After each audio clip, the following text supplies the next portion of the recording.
और cover story है हमारी बाजार से जुड़ी हुई। कल की भारी गिरावट आपको याद होगी, लेकिन आज उतनी ही तूफानी गति से तेजी के साथ बंद हुआ बाजार। जी हां, आज सभी इंडेक्स हरे निशान में रहे। रूस के यूक्रेन की सीमा से कुछ सैनिकों के पीछे हटने की खबर ने बाजार में जोश भरा और कारोबार के अंत में निफ्टी 510 अंक चढ़कर 17,352 के स्तर पर बंद हुआ। वहीं सेंसेक्स 1736 अंक उछलकर 58,142 के लेवल पर बंद होने में कामयाब रहा।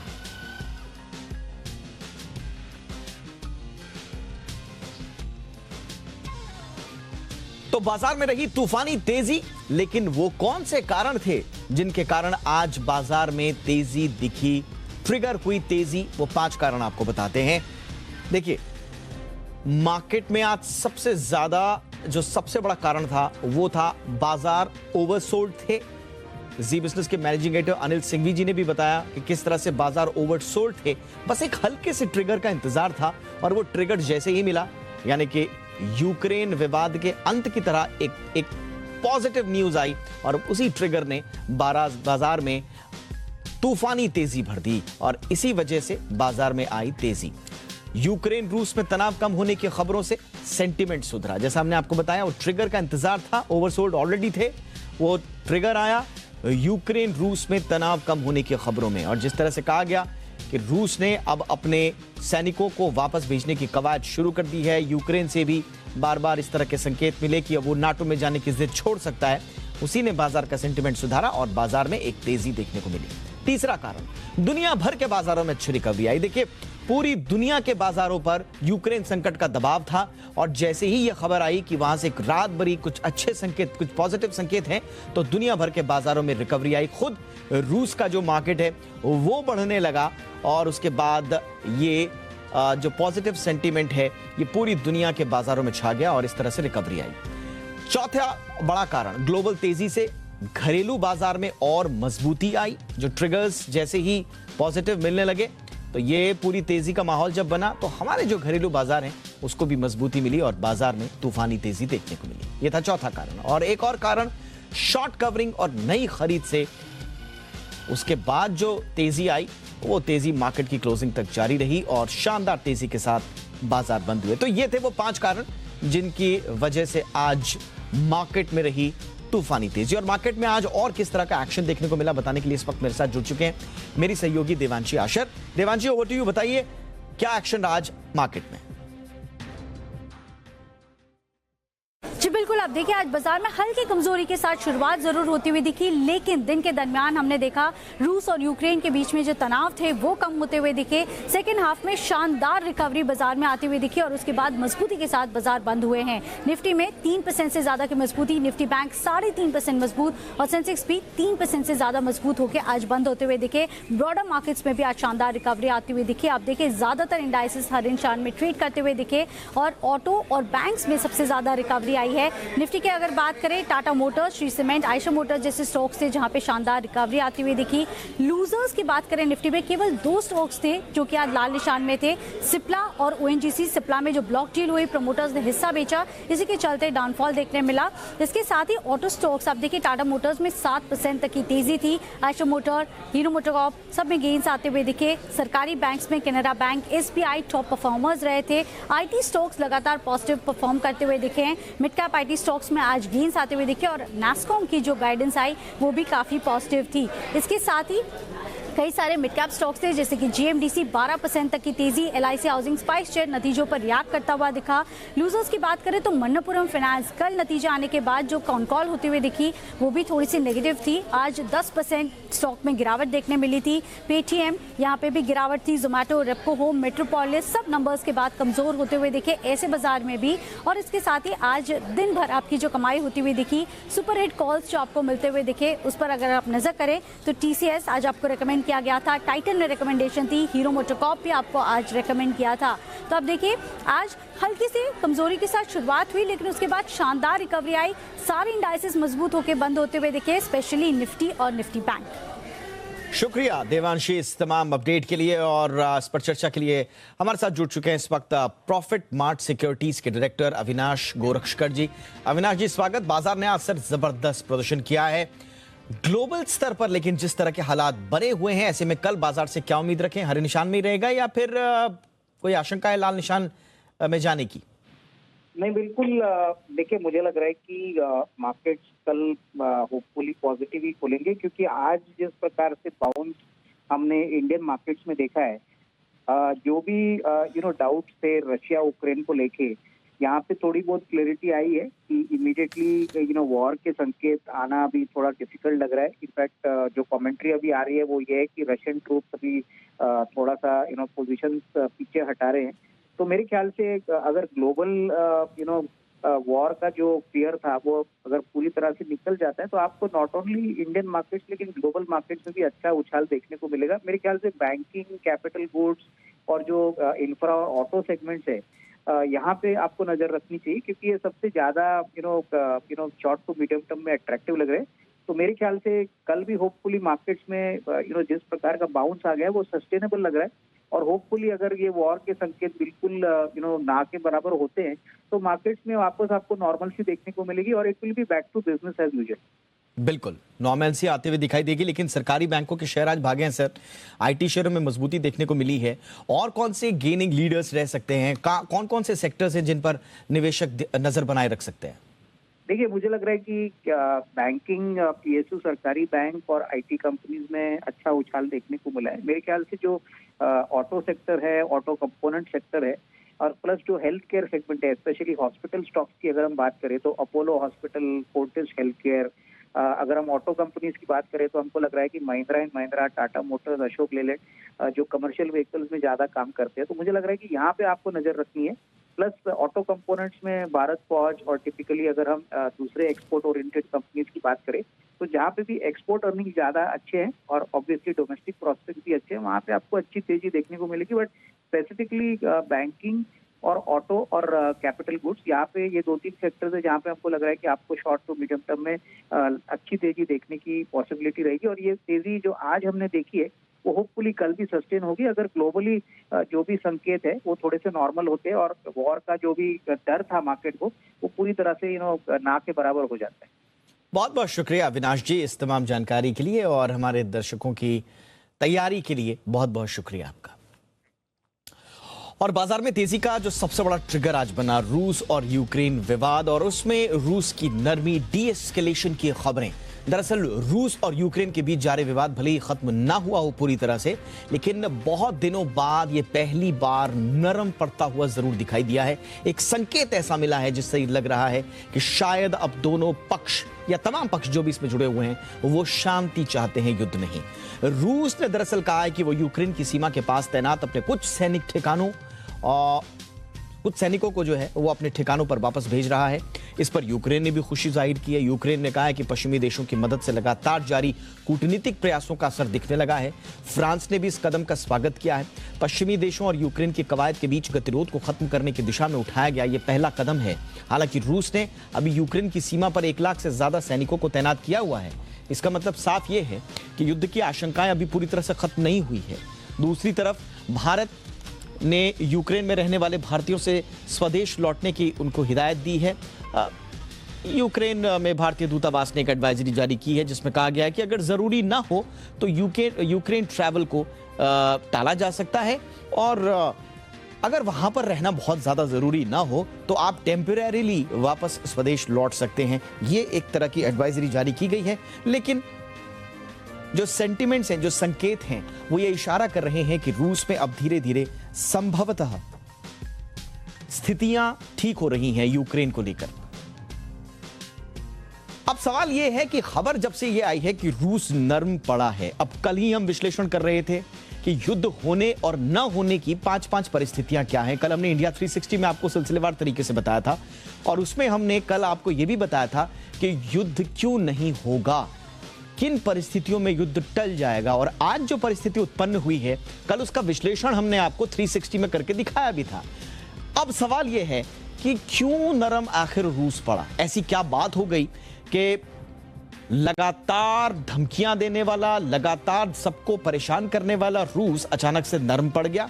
तो देखिए उसके 5 कारण आपको बताते हैं। देखिए, पहला, जर्मनी के कड़े रुख से शायद रूस नर्म हुआ है। देखिए, जर्मनी और रूस के बीच में व्यापारिक जो संबंध हैं वो दोनों देशों के लिए बड़े इंपॉर्टेंट है। खास तौर से जर्मनी एक बड़ा खरीदार है रूस की नेचुरल गैस का, और अगर रूस अपने रुख पर इसी तरह से कायम रहता तो शायद उसे व्यापारिक लिहाज से व्यापार के मोर्चे पर नुकसान झेलना पड़ता। लेकिन रूस की अर्थव्यवस्था बहुत ज्यादा क्योंकि डिपेंड करती है नेचुरल गैस के निर्यात पर, लिहाजा जर्मनी जिसके चांसलर रूस में, उन्होंने एक तरह से संकेत देने की कोशिश भी की थी, तो वहां से एक प्रेशर आया। दूसरा, जो नॉर्थ स्ट्रीम 2 गैस पाइपलाइन है उस पर प्रतिबंध से डरा था रूस। जी हां, ये नॉर्थ स्ट्रीम 2 गैस जो पाइपलाइन है यूक्रेन को बाईपास करते हुए और यूरोपीय देशों की तरफ रूस ने ये पाइपलाइन बनाई हुई है। बहुत ज्यादा खर्चा रूस का इस पर लग चुका है, और अगर ये गैस पाइपलाइन शुरू नहीं होती है तो कहा जा रहा है कि रूस की पूरी अर्थव्यवस्था बैठ सकती है। इतना ज्यादा निवेश इसमें हो चुका है। इस पर लगातार पश्चिमी देश प्रतिबंध लगाने की धमकी दे रहे थे, तो संभवतः यह भी एक कारण रहा कि रूस सख्ते में आ गया, रूस पर दबाव रहा। और कारणों का अगर हम जिक्र करें तो देखिए, यूक्रेन के नाटो से दूरी बनाने का जो बयान आया, और कल भी आया आज भी आया, कि इस तरह के संकेत मिले कि शायद यूक्रेन ने जिद छोड़ दी है। कल इंडिया 360 में हमने आपको इसका विश्लेषण भी किया था कि आखिर क्यों यूक्रेन भी ये चाहेगा कि अब बहुत हो गया, बहुत ज्यादा दबाव आगे ना बढ़ाया जाए, और एक तरह का एक संकेत देने की कोशिश की जाए कि नाटो में जाने का फिलहाल जो आइडिया उसको ड्रॉप किया जाए ताकि नॉर्मलसी वापस लौटे। और कल लगातार ये इस तरह के संकेत भी देखे और यूक्रेन की तरफ से बयान भी इस तरह के आए, तो उससे रूस ने एक तरह से नरमी बरतने की ओर कदम बढ़ाए।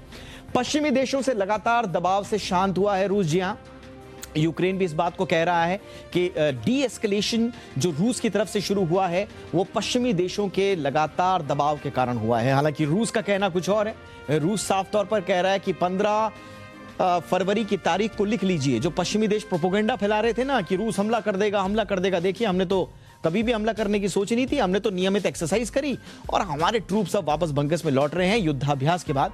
तो ये एक तरह का हमारा रूटीन प्रोसेस है, लेकिन इसे पश्चिमी देशों के लगातार दबाव के तौर पर भी देखा जा रहा है। हालांकि रूस इसको किस तरह से लेगा ये देखने वाली बात होगी, क्योंकि जैसा हम विश्लेषण कर भी रहे थे कि पुतिन साहब बड़े ईगो वाले हैं, कहीं इनको ऐसा ना लगे कि ये पुतिन को कम समझ रहे हैं, तो वो कुछ भी कर सकते हैं, ये उनके बारे में कहा जाता है। बहरहाल, पश्चिमी देशों के दावों को गलत साबित करने की कोशिश, जैसा हमने आपको बताया कि रूस बार बार ये कहता रहा है कि उकसावे की कार्रवाई पश्चिमी देशों की ओर से हो रही है, यूक्रेन की ओर से हो रही है, नाटो देशों की ओर से हो रही है। हमारी तरफ से कोई उकसावे की कार्रवाई नहीं हुई है। अगर आप हमें उकसाएंगे तो हम भी चुप नहीं बैठेंगे। और इशारों में तो पुतिन साहब न्यूक्लियर वॉर तक चले गए थे। तो बहरहाल, पश्चिमी देशों के दावों को झुटलाने की कोशिश की, भैया हम हिंसा नहीं चाहते, हम युद्ध नहीं चाहते, वो तो पश्चिमी देशों में बदनाम कर रहे हैं। तो शायद ये भी एक रणनीति हो सकती है। अब आगे क्या होगा ये भी आपको बताएं। 5 वो पॉइंटर्स जिसमें आगे का रुख तय कर सकते हैं। देखिए, पहला, पश्चिमी देशों के साथ बातचीत जारी रहेगी, युद्ध कोई नहीं चाहता, ये संकेत हर तरफ से मिले हैं। तनाव बढ़ाने की कोशिश हर तरफ से हो रही है, लेकिन युद्ध कोई नहीं चाहता क्योंकि व्यापारिक हित हैं, और कौन चाहेगा कि दुनिया एक अशांत माहौल के बीच में जाए। तो इसलिए पश्चिमी देशों के साथ बातचीत फिलहाल जारी रहेगी। नंबर 1, आगे और क्या होगा? रूस शर्तों के साथ सेना को पीछे हटा सकता है। देखिए, अभी तो वो कह रहा है कि हमने सिर्फ अपना युद्धाभ्यास में जो सैनिक हमारे लगे हुए थे उनको हम वापस बंकर्स में भेज रहे हैं, लेकिन अगर वो 1 लाख या 1,30,000 जो सैनिक हैं उनको पूरी तरह से वापस करना है तो उसके पीछे कुछ शर्तों पर बात हो सकती है। शर्तें हम लगातार आपको बता रहे हैं। उन शर्तों पर क्या काम होगा? नाटो का दर्जा जो है, नाटो से यूएसएसआर के जो पूर्व देश हैं उनको वापस हटाया जाए, यूक्रेन नाटो में नहीं जाएगा। इस तरह की कई शर्तें हैं जो पुतिन ने लगाई हुई हैं, तो उनके साथ बातचीत आगे जारी रहेगी। तीसरा, यूक्रेन नाटो में शामिल होने की जिद छोड़ सकता है, और इसकी खबर तो आई गई है कि संकेत इसी तरह के हैं। इसका शायद औपचारिक ऐलान आने वाले कुछ दिनों में आप देखने को मिलेगा। यह हो सकता है आगे। तीसरा पॉइंट। चौथा पॉइंट, पश्चिमी देश रूस को झुकने के लिए हल्के प्रतिबंध लगा सकते हैं। हालांकि इसकी संभावना कम है, लेकिन अगर कुछ इधर उधर होता है तो हो सकता है कि पश्चिमी देश या वापस, अगर पुतिन साहब कुछ ये कह दे कि नहीं हमने सेना वापस इसलिए नहीं हटाई है कि कोई वो कुछ इस तरह का अगर बयान दे दे, तो हो सकता है एक आध हल्के फुल्के प्रतिबंध जो है सांकेतिक रूप से पश्चिमी देश रूस पर लगा दें, और थोड़ा ये हो कि इसमें जीत हार वाली अगर कोई स्थिति पैदा होती है। और पांचवा जो पॉइंट जो आगे हम देखने को मिल सकता है वो ये कि रूस यूक्रेन पर हमला बोल सकता है, हालात बिगड़ सकते हैं। कोई नहीं चाहेगा ये 5वां पॉइंट सही साबित हो, हम भी नहीं चाहेंगे, आप भी नहीं चाहेंगे, दुनिया में कोई भी नहीं चाहेगा। लेकिन अगर पुतिन पलटते हैं अपनी बात से या वो सरप्राइज देने में माहिर हैं? अगर किसी तरह का सरप्राइज देते हैं बात बिगड़ती है, तो जी हाँ, ऐसा भी हो सकता है। कल हम इस पर बात कर भी रहे थे।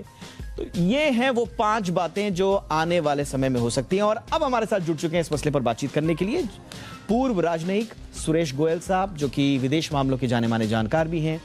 सुरेश सर, बहुत बहुत स्वागत है आपका।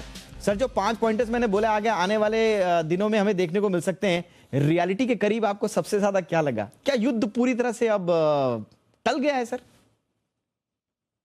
आपका जो पॉइंट नंबर 3 है वो मेरे को इस मामले में बिल्कुल सही और सटीक लगा।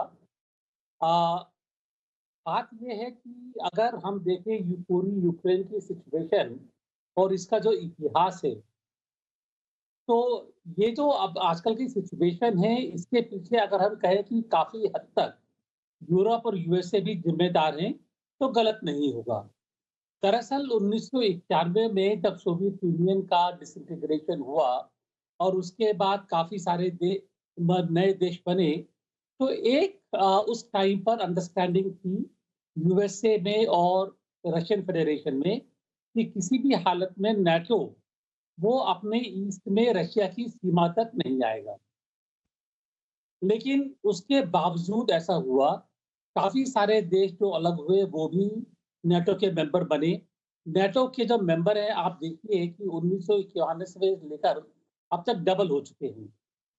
यूक्रेन, अगर मैं अंग्रेजी में कहूँ, वाज द लास्ट बेस्टियन, और यूक्रेन भी अगर नाटो का मेंबर बन जाता है तो बिल्कुल रशिया की सीमाओं के पास में उसको खतरा महसूस होता है। तो ये भी आप देखेंगे, अभी तक जो भी बातचीत हो रही थी तो उसमें यह शर्त यही थी कि यूक्रेन नाटो का मेंबर नहीं बनेगा। ठीक है। तो मुझे ये लगता है कि बातचीत हो रही है उसमें यूक्रेन की नाटो मेंबरशिप वो अहम मुद्दा है। सर, पुतिन ने ये जो डी-एस्केलेशन के संकेत दिए हैं, रूस के मुताबिक ये नॉर्मल जो युद्धाभ्यास उनका चल रहा था उससे वो वापस उसे खत्म करके उनके सैनिक वापस लौट रहे हैं, और पश्चिमी देश और यूक्रेन इसे दबाव के काम आने के संकेत के तौर पर देख रहे हैं। पुतिन का ये सिर्फ संकेत है या वाकई में सिर्फ युद्धाभ्यास करने के बाद वो बंकस में लौट रहे हैं सर? देखिए, ये कहना बहुत मुश्किल है, क्योंकि जो अभी जर्मन चांसलर से बातचीत हुई है उसमें जर्मन चांसलर ने पुतिन को क्या भरोसा दिलाया है ये तो अभी मालूम नहीं है। लेकिन अगर ये भरोसा दिया गया है कि हम अनाउंस नहीं करेंगे, क्योंकि अभी भी एक नाक का सवाल आ जाता है, ईगोज आ जाती है, तो हम अनाउंस नहीं करेंगे लेकिन यूक्रेन को नाटो का मेंबर नहीं बनाएंगे, तो शर्तिया हालत में रूस की फौजें पीछे हट रही। लेकिन अगर ये अभी इफीसा मामला है तो मेरे ख्याल है अभी संकट टला नहीं। तो ये हमको कल तक देखना पड़ेगा कि उनके बीच में समझौता क्या हुआ है और क्या बात की है। लेकिन संकेत यही है कि शायद उनको बताया गया है कि रूस के जो सिक्योरिटी के इंटरेस्ट हैं उनको नजरअंदाज नहीं किया जाएगा, और उसके बाद ही रूस की सेना पीछे हटने को थोड़ा सा तैयार हुई है। आप याद रखिए कि पीछे हटी है, लेकिन अभी भी जिस पोजीशन में है वो कभी भी युद्ध के लिए आगे आ सकते हैं। बिल्कुल। और 1,30,000 जो ट्रूप्स बताए जा रहे हैं, बहुत कम तादाद जो है वो वापस बंकर्स की ओर लौट रही है, ये भी खबरें मिल रही हैं। बहुत ही नॉर्मल ये तादाद कही जाएगी, अभी भी बड़ा जमावड़ा वहां पर रूसी ट्रूप्स का है। लेकिन सर, संकेत दोनों तरफ से मिल रहे हैं, ये अच्छी बात है। रूस भी कह रहा है कि ठीक है वापस बंकर्स, अब कारण वो जो भी उसको बता रहा हो, और यूक्रेन भी कह रहा है कि संकेत कम से कम दे रहा है, खुले तौर पर नहीं कह रहा लेकिन संकेत स्पष्ट कि फिलहाल हम नाटो में जाने का अपना फैसला टाल सकते हैं। तो संकेत दोनों तरफ से पॉजिटिव ही कहे जाएंगे सर?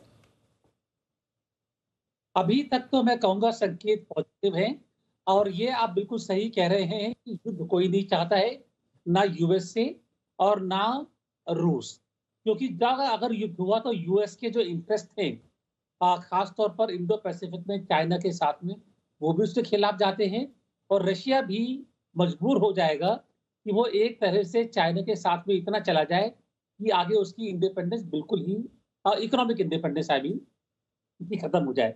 तो कोई नहीं चाहता है युद्ध, दोनों ही। अच्छा, आपने चाइना का एंगल लिया, बहुत अच्छा किया सर। मैं आपसे एक सीधा सीधा सवाल पूछना चाह रहा था, इसे मैं कहीं पढ़ रहा था कि पश्चिम वर्सेस पूरब की लड़ाई के तौर पर भी इसे देखा जा रहा है, और चीन और रूस जिस तरह से करीब आए हैं, इसे कहा जा रहा है कि पश्चिम का एक तरह से पतन और पूरब का उभार, चीन प्लस रूस। क्या इसे इस तरह से देखा जाना चाहिए फिलहाल?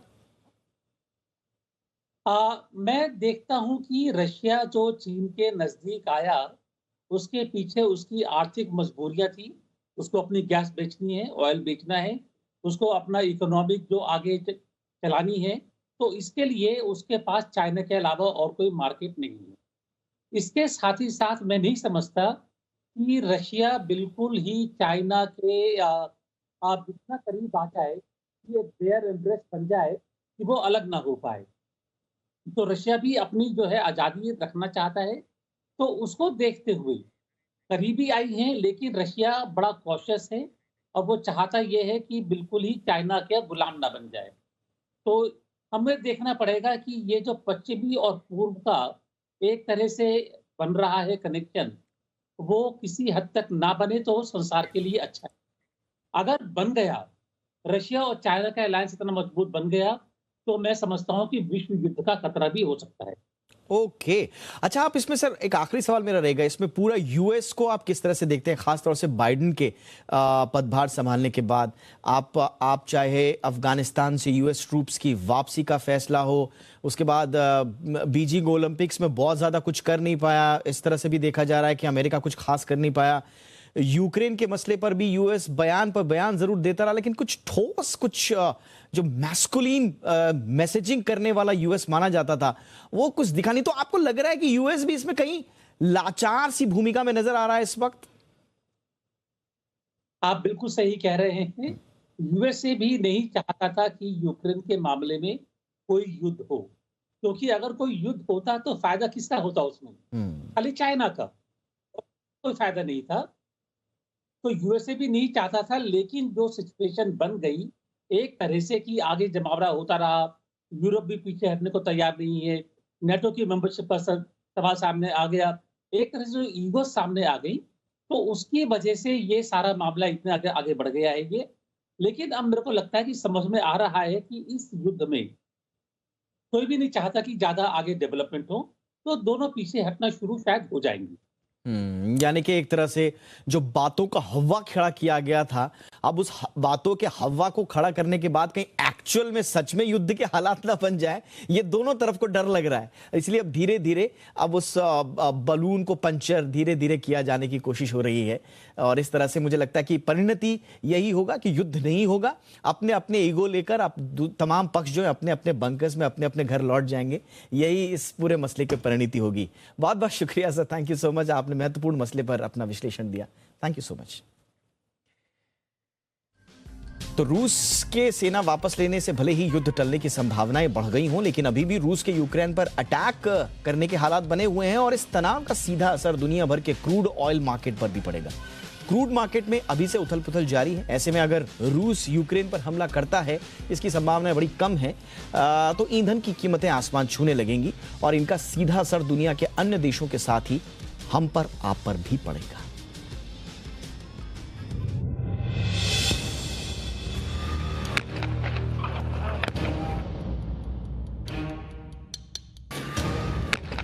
रूस यूक्रेन के बीच जारी तनाव कम होता दिख तो रहा है, लेकिन युद्ध के खतरे अभी भी बने हुए हैं।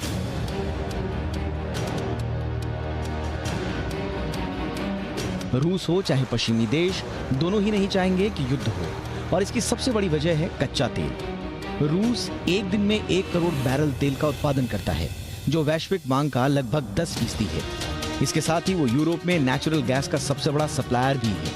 अगर ये सप्लाई लाइन बिगड़ती है तो ईंधन की कीमतें आसमान पहुंच जाएंगी, और इस तनाव का दबाव कच्चे तेल पर नजर आ भी रहा है। मांग बढ़ने और सप्लाई में कमी से क्रूड 7 साल की ऊंचाई पर पहुंच चुका है। मांग के मुकाबले सप्लाई नहीं होने की वजह से क्रूड ऑयल की कीमत $90 प्रति बैरल के पार हो चुकी है, जो कि 2014 के बाद सबसे ज्यादा है। एक्सपर्ट्स की माने तो अगर रूस और यूक्रेन के बीच हालात यूं ही तनावपूर्ण बने रहते हैं, तो ये जल्द ही $100 प्रति बैरल का आंकड़ा भी पार कर सकता है। टेक्सास की oil company Pioneer natural resources ने कहा है कि अगर पुतिन हमला करते हैं तो कच्चे तेल की कीमतें $100 से $120 प्रति बैरल तक पहुंच सकती हैं।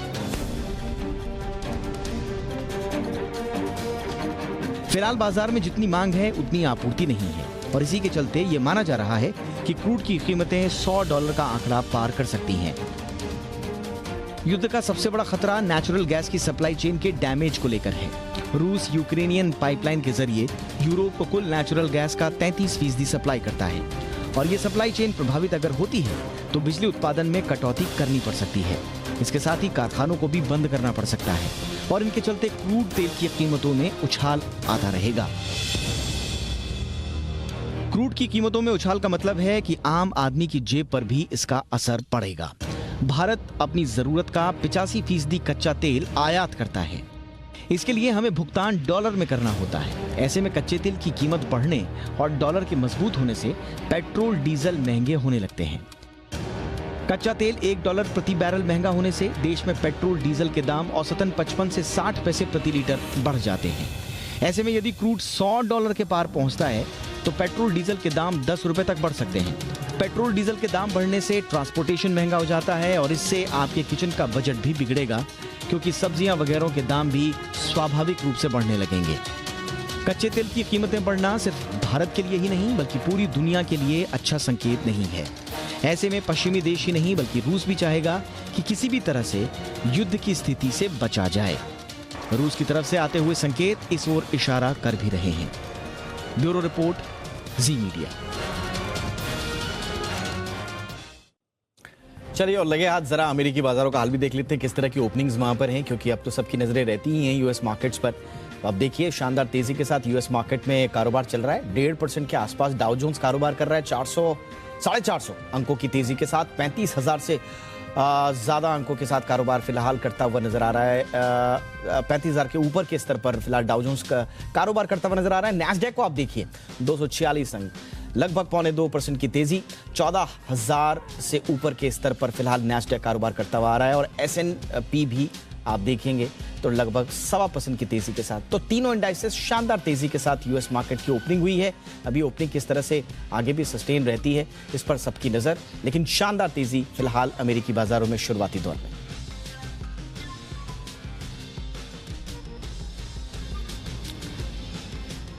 और अब जरा अंतर्राष्ट्रीय खबरों का ही सिलसिला आगे बढ़ाते हैं और बात कनाडा की कर लेते हैं। कनाडा में कोरोना के नियमों को लेकर बवाल मचा हुआ है। राजधानी ओटावा समेत देश के कई हिस्सों में ट्रक ड्राइवर्स लगातार प्रदर्शन कर रहे थे। ये खबरें हमने आपको दिखाई भी।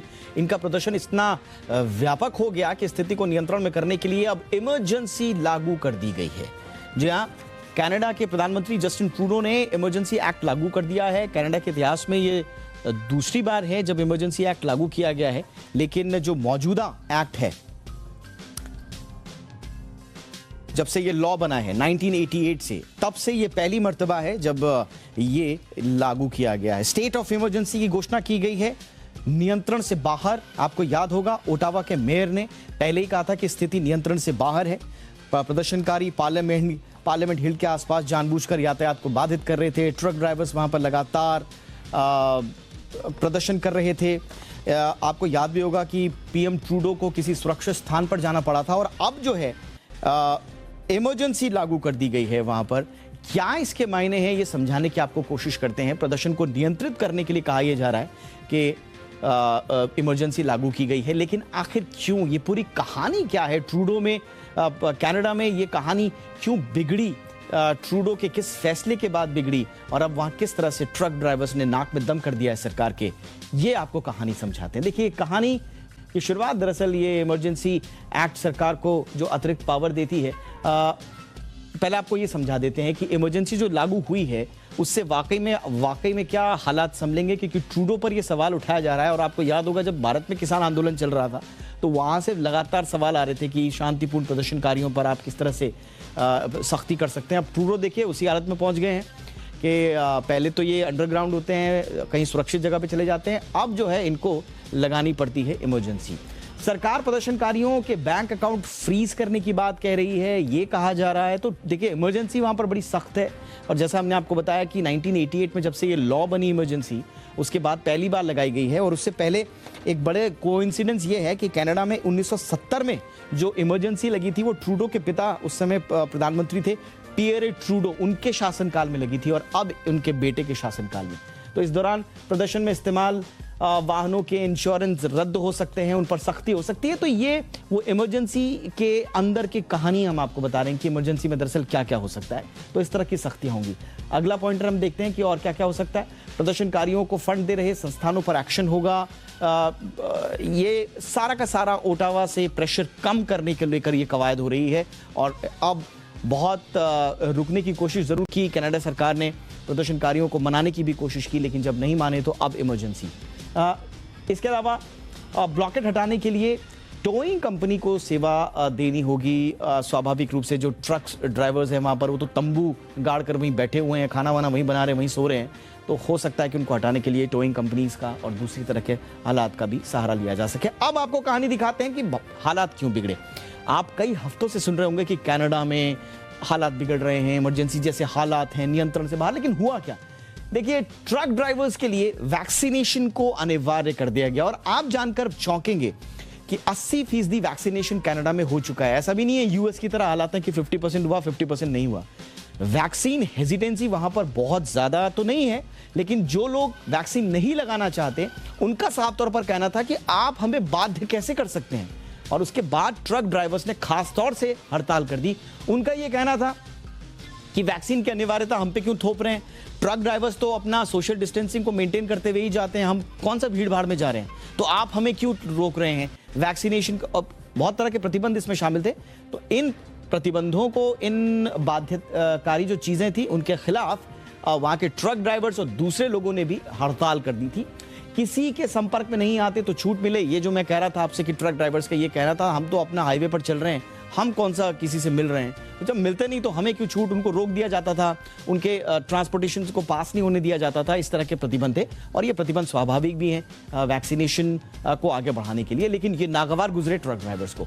सरकार ट्रक ड्राइवर्स के सामने झुकने को तैयार नहीं थी और ट्रक ड्राइवर्स भी सरकार के सामने झुकने को तैयार नहीं थे। और एक तरह का डेडलॉक बन गया और ओटावा में धावा बोल दिया एक तरह से ट्रक ड्राइवर्स ने। और जगह जगह आप देखेंगे कि वहां पर जैम लगा दिया गया, ट्रक्स को खड़ा कर दिया गया।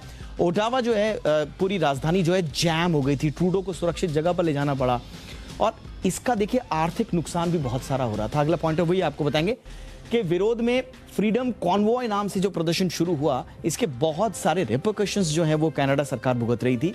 लोगों को तो परेशानी हो ही रही थी, साथ ही साथ जो इकोनॉमी है उसको भी नुकसान हो रहा था। और इसीलिए ट्रूडो ने यह फैसला किया कि उनको अब इमरजेंसी लगानी पड़ेगी। अर्थव्यवस्था को नुकसान काफी पहुंच रहा था और सरकार भी बार बार यही करी थी। तो ये थी कहानी एक वैक्सीन सर्टिफिकेट के बाद किस तरह से कनाडा में इमरजेंसी की हालत पहुंच गई। ये वहां पर स्थिति को बयां करती हुई कहानी आपने सुनी। लेकिन सिर्फ कनाडा ही नहीं, जैसा हमने आपको बताया कि वैक्सीन से भागने वाली जो कहानियां हैं ये यूएस में भी हुई, ये कनाडा में तो इमरजेंसी तक पहुंच गई है, लेकिन अब न्यूजीलैंड में भी वहां की आबो हवा को खराब कर रही है इस तरह की कहानी। वहां के लोग भी वैक्सीन अनिवार्य कर देने के बाद सड़कों पर उतर आने की धमकी दे रहे हैं। इनफैक्ट उतर भी आए हैं। न्यूजीलैंड की वैक्सीन हेजिटेंसी और एंटी वैक्सीनेशन लॉबी की कहानी आप सुनिए अब इस रिपोर्ट के जरिए।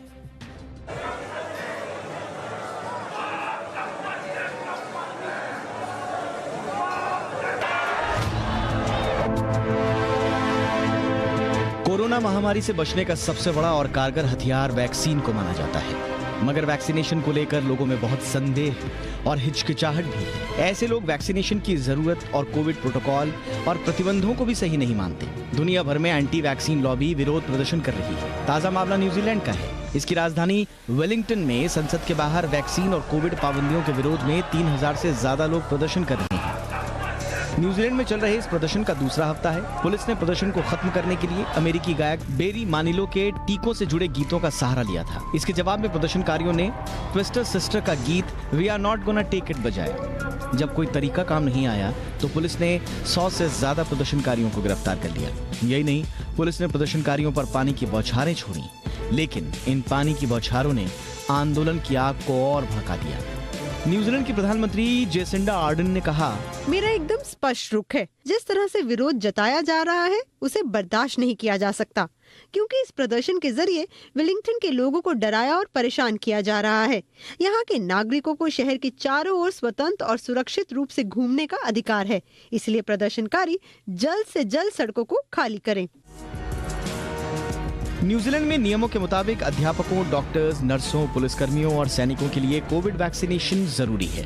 वैक्सीन ना लगवाने पर नौकरी भी जा सकती है। वैक्सीन के साथ ही मास्क लगाना भी जरूरी है। कोविड महामारी के नियंत्रण के लिए हमेशा से ही न्यूजीलैंड की तारीफ होती आई है। 50 लाख की आबादी वाले इस देश में अब तक 22,328 लोग संक्रमित हुए और सिर्फ 53 मरीजों की ही मौत हुई। ब्यूरो रिपोर्ट, जी मीडिया।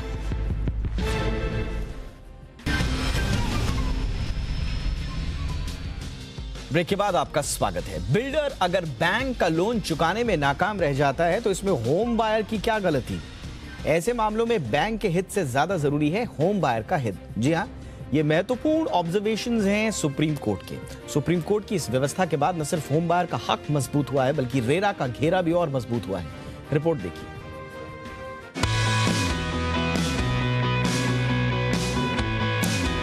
ये खबर उन घर खरीदारों के लिए बड़ी खुशखबरी है जो बिल्डर्स और बैंक के कानूनी दांवपेच में फंस गए हैं। खासकर उन हालातों में जब बिल्डरों के लोन नहीं चुका पाने के चलते बैंक उनके प्रोजेक्ट को पोजीशन में ले लेते हैं और रिकवरी के लिए असेट की बोली लगा देते हैं। बैंक बिल्डर्स की इस लड़ाई में पिसता है घर खरीदार। एक तो उसे घर का पोजीशन नहीं मिलता है और बिल्डर को दिए गए पैसे भी फंस जाते हैं। सुप्रीम कोर्ट ने कहा है कि ऐसी स्थिति में होम बायर्स को बैंकों के मुकाबले प्राथमिकता मिलनी चाहिए और ऐसे किसी भी टकराव की स्थिति में रेरा प्रभावी होगा। दरअसल सरकार ने इंसॉल्वेंसी एंड बैंक्रप्सी कोड यानी IBC में होम बायर्स को कमिटी ऑफ क्रेडिटर्स का हिस्सा बना दिया था। Committee of creditors defaulted company के भविष्य के बारे में फैसला करता है, लेकिन लिक्विडेशन के मामले में अभी तक घर खरीदारों को वरीयता नहीं दी गई थी। इसके चलते बिल्डर के डिफॉल्ट होने पर उनकी गाढ़ी कमाई कानूनी पचड़े में फंस जाती थी। लेकिन कोर्ट के ताजा फैसले के बाद अब होम बायर्स को लिक्विडेशन में भी वरीयता मिल गई है। सबसे पहले समझते हैं कि मामला क्या है, जिसे लेकर सुप्रीम कोर्ट ने फैसला दिया है कि ऐसे किसी मामले में अगर बैंक ने प्रमोटर के डिफॉल्ट के बाद पोजीशन ले भी लिया है तो उसके खिलाफ रेरा में शिकायत की जा सकती है। दरअसल मामला राजस्थान से जुड़ा है। यूनियन बैंक ऑफ इंडिया की बिल्डर के एक प्रोजेक्ट की नीलामी प्रक्रिया पर राजस्थान हाईकोर्ट ने रोक लगा दी और कहा कि अगर कोई रियल एस्टेट कंपनी डिफॉल्ट करती है और सिक्योर्ड क्रेडिटर्स के नाते बैंक उस प्रॉपर्टी का पोजीशन ले लेता है तो बिल्डर या प्रमोटर इसकी शिकायत रेरा से कर सकता है, जबकि बैंक की दलील थी कि वो रेरा के अंतर्गत आता ही नहीं। ऐसे में हाईकोर्ट के इस फैसले के खिलाफ यूनियन बैंक ने सुप्रीम कोर्ट का दरवाजा खटखटाया, लेकिन कोर्ट ने घर खरीदारों के पक्ष में फैसला सुनाते हुए रेरा को ही प्रभावी करार दिया। साथ ही सुप्रीम कोर्ट ने केंद्र सरकार से कहा कि वो 2 महीने में बताए कि राज्यों में रेरा के नियम शर्तें क्या कहते हैं और रेरा बनने के बाद राज्यों में कैसे इसका अमल हो रहा है। कोर्ट ये जानना चाहता है कि कौन कौन से राज्य इस पर अमल कर रहे हैं और कहां अमल नहीं हो रहा है। कोर्ट ने मॉडल एग्रीमेंट के अमल को लेकर एमिकस क्यूरी यानी सलाहकार भी नियुक्त किया है। अक्सर ये शिकायत आती थी कि एग्रीमेंट की शर्तें बिल्डर्स अपने पक्ष में रखते हैं और ग्राहकों के हितों की अनदेखी की जाती है। सुप्रीम कोर्ट ने कहा था कि बिल्डर को इस बात की इजाजत नहीं दी जा सकती कि वो मिडिल क्लास की गाढ़ी कमाई में सेंध लगाए। ब्यूरो रिपोर्ट, जी मीडिया।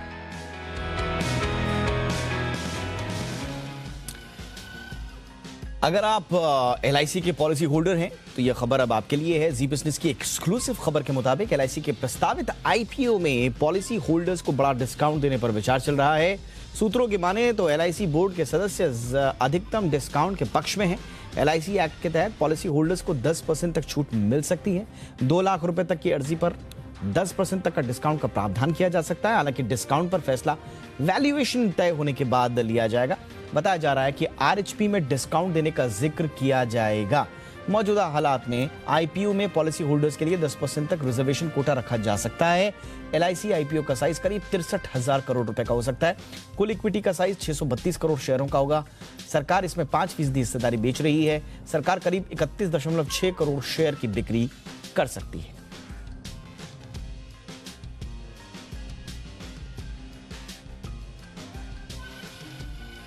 लंबे इंतजार के बाद आखिरकार किया कॉरेंस भारत में लॉन्च हो गई है। कंपनी ने 6-7 सीटर कार सेगमेंट में बड़ा छक्का जड़ते हुए किया कारेंस को महज 8.99 लाख रुपए की शुरुआती कीमत में इंडियन मार्केट में पेश किया है।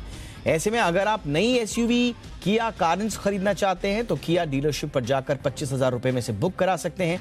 1 महीने में इस SUV की करीब 20,000 यूनिट बुक हो चुकी हैं। भारत में किया कारेंस का imperial blue, moss brown, sparkling silver, intense red, glacier white pearl और ऑरो, ब्लैक, पर्ल जैसे 8 कलर ऑप्शंस में से पेश किया गया है। वहीं इस एसयूवी के पेट्रोल, टर्बो पेट्रोल और डीजल इंजन ऑप्शंस में कुल 15 वेरिएंट्स मौजूद हैं।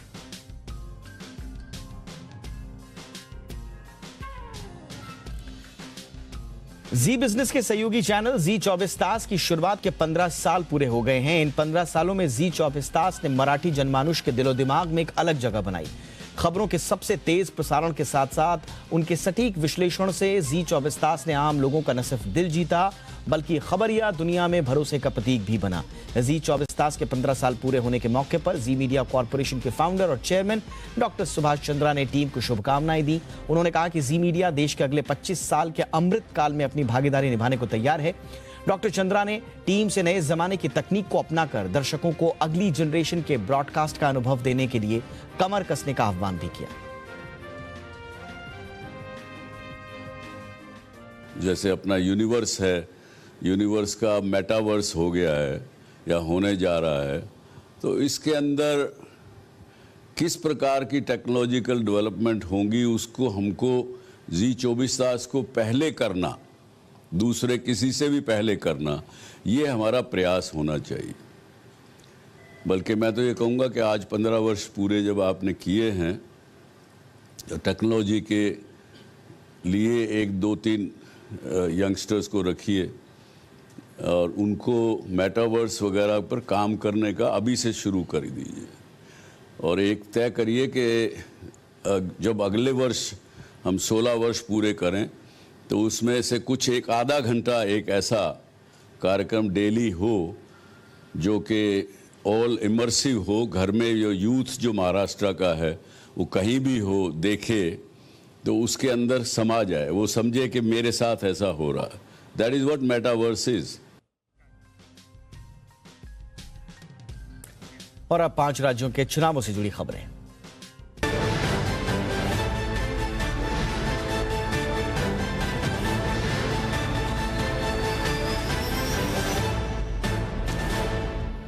उत्तर प्रदेश में अब तक 2 चरणों का मतदान पूरा हो चुका है और 113 सीटों पर उम्मीदवारों की किस्मत ईवीएम में कैद हो चुकी है और अब 20 फरवरी को तीसरे चरण का मतदान होना है। इसमें 16 जिले हैं, 59 सीटें हैं जिन पर वोट डाले जाएंगे। तीसरे चरण में यूपी के 3 हिस्से, पहला अवध, पश्चिमी उत्तर प्रदेश का कुछ हिस्सा और बुंदेलखंड में चुनाव होने हैं, जिसमें पश्चिमी यूपी के 5 जिले हैं, अवध रीजन के 6 जिले इसमें शामिल हैं, बुंदेलखंड के झांसी, जालौन, ललितपुर, हमीरपुर, महोबा जिले हैं। 13 विधानसभा सीटों पर तीसरे चरण का मतदान में होगा और आपको ये भी बताएं कि 16 जिलों में 9 जिले यादव बहुल्य हैं, जहां पर समाजवादियों का तगड़ा वोट बैंक रहा है। तो यहां पर किस तरह से बीजेपी समाजवादी पार्टी को टक्कर देगी, ये देखना बड़ा दिलचस्प होगा राजनीतिक लिहाज से। और इस बीच यूपी में तीसरे चरण के प्रचार की कमान केंद्रीय गृह मंत्री अमित शाह ने संभाली हुई है। शाह ने समाजवादी पार्टी के गढ़ औरैया में एक चुनावी सभा को संबोधित किया और कहा कि 2022 में एक बार फिर यूपी में बीजेपी की सरकार बनने जा रही है। पहले और दूसरे चरण के चुनाव में जनता ने विपक्ष को नकार दिया है। शाह ने अखिलेश यादव पर तीखा हमला बोलते हुए कहा कि जब उत्तर प्रदेश में अखिलेश की सरकार थी तब यहां कट्टे और छुरे बनते थे, अब बीजेपी की सरकार है, यूपी में गोली की जगह गोले बनने लगे हैं जो पाकिस्तान को जवाब देने की व्यवस्था के तहत है। धारा 370 हटाने का बिल पार्लियामेंट में आया, एक सपा, बसपा, कांग्रेस तीनों इकट्ठा होकर इसका विरोध करते थे। विरोध मेरे सामने बैठकर अखिलेश बाबू बोले हैं कि गृह मंत्री जी, देश में खून की नदियां बह जाएगी अगर धारा 370 को हटाए। यूपी के सीएम योगी आदित्यनाथ ने आज फिरोजाबाद के सिरसागंज में बीजेपी प्रत्याशी हरिओम यादव के समर्थन में जनसभा को संबोधित किया। सीएम ने कहा कि आज अयोध्या में भगवान राम का भव्य मंदिर बन रहा है, मथुरा में ब्रज तीर्थ विकास परिषद से द्वापर युग की पहचान को फिर जीवंत किया जाएगा, इस पर भी काम चल रहा है। सीएम योगी आदित्यनाथ ने कहा कि हर वोट अपराध पर चोट के भाव से राष्ट्रवादी जनता इसको मूर्त रूप देगी। योगी ने कहा कि हर गरीब को पक्का घर नए यूपी की पहचान बन रही है। उन्होंने कहा कि अगर विकास में कहीं रोड़ा आया तो बुलडोजर तैयार है। अपने संबोधन के दौरान सीएम योगी ने दोबारा सरकार बनाने का भी दावा किया। नौजवानों को टैबलेट में स्मार्टफोन दिया जा रहा है, जब हम टैबलेट और स्मार्टफोन देने का कार्य करते हैं तो समाजवादी पार्टी चुनाव आयोग को शिकायत करती है।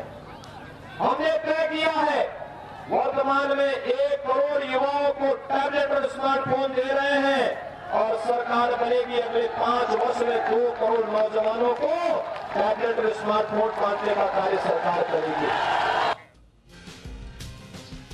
थोड़ा पंजाब का भी जायजा ले लेते हैं। पंजाब विधानसभा चुनाव के लिए मतदान होने में अभी 5 दिनों का वक्त है। ऐसे में कांग्रेस के पूर्व अध्यक्ष राहुल गांधी ने चुनाव प्रचार की कमान संभाली हुई है। आज राहुल गांधी ने राजपुरा में चुनावी रैली को संबोधित किया। इस दौरान राहुल गांधी ने बीजेपी और आम आदमी पार्टी पर जमकर निशाना साधा। राहुल ने कहा कि बीजेपी की सरकार पंजाब में नहीं बनेगी, वे अपना समय खराब कर रहे हैं। राहुल गांधी ने यह भी कहा कि पंजाब एक संवेदनशील राज्य है, सिर्फ कांग्रेस ही राज्य की शांति कायम रखना जानती है, इसलिए पंजाब विधानसभा चुनाव में किसी तरह का प्रयोग ना करें। बता दें कि पंजाब की सभी 117 विधानसभा सीटों पर 20 फरवरी को मतदान होना है।